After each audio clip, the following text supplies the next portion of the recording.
जो हमारा और अमेरिका का इस वक्त इंटरेस्ट है वो एक ही अफगानिस्तान में। वो भी शुक्र है इतनी देर के बाद इस नतीजे पे आ गए हैं कि अफगानिस्तान में मिलिट्री सोल्यूशन नहीं है। जल्दी आ जाते तो शायद इतना ज्यादा खून ना होता। शुक्र अब आ गए हैं। हम तो उससे पहले हमें इस चीज पे आ जाना चाहिए था, क्योंकि हम तो जानते हैं अफगानियों को, हमारे भाई हैं, हमें इनकी तारीख पता है।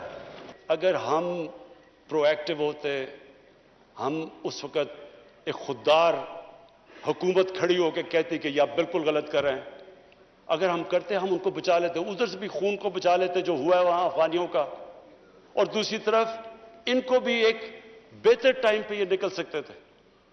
अब हुआ क्या है कि उन्होंने जब फैसला किया कि जी कोई मिलिट्री सोल्यूशन नहीं है, एग्जिट डेट दे दी कि हम जा रहे हैं। अब जब वो जा रहे हैं तो पाकिस्तान को कह रहे हैं कि जी किसी तरह आप उनको टेबल पे ले आओ। हमारे पास क्या लीवरेज है उनको टेबल पे ना सिवाय कि उनके कोई खानदान यहां बसे हुए हैं?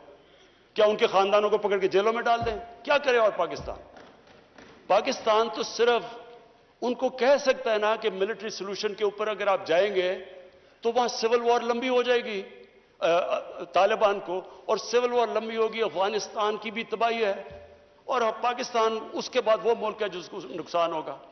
लेकिन इसके बाद जब वो डेट दे चुके हैं, इससे ज्यादा हम लीवरेज क्या करें? और मुझे बड़ा अफसोस होता है। मैं प्रेसिडेंट गनी को भी मिला हूं, मैं उनके अफगानिस्तान भी गया, उनके यहां भी लीडर्स को मिला। मैं उनको समझा के ये कह चुका हूं कि हमारा इंटरेस्ट है अफगानिस्तान में इस वक्त अमन हो।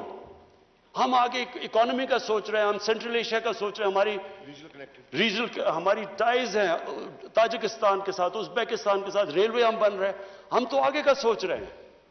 तो हम तो चाहते हैं अमन हो, हम ना कोई स्ट्रेटेजिक डेप्थ चाहते हैं अफगानिस्तान में। जो अफगानिस्तान के लोग चाहते हैं हम उनके साथ हैं। तो हम पार्टनर्स इन पीस तो अमेरिका के साथ हो सकते हैं और हमेशा रहेंगे, हम पार्टनर्स इन कॉन्फ्लिक्ट नहीं हो सकते। अब